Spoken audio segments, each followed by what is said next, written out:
The Lultem is based on the Chiron Supersport, but boasts unique exterior and interior details that set it apart. The exterior features a stunning gradient of French racing blue and Atlantic blue hues, with custom-painted wheels to match. The Bespoke Bugatti macaron emblem on the horseshoe grille adds an extra touch of elegance. The profile is adorned with the handwritten names of significant places in the Chiron's development, including Geneva, Chantilly, and Bugatti's home in Molsheim. These touches not only celebrate the Chiron's journey, but also create a visually striking appearance. Inside, the Lultem combines deep blue leather upholstery with blue carbon matte inserts and French racing blue accents. Special emblems and hand-stitched leather patches add to the exclusivity of this hypercar.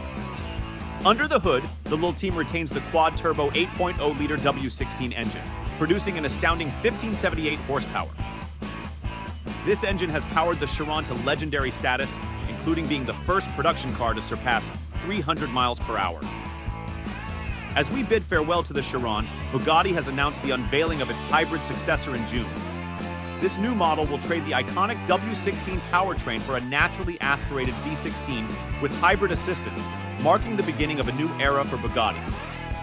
Stay tuned for more updates on Bugatti's future models and a closer look at the Lultem. Like the video and subscribe to the channel.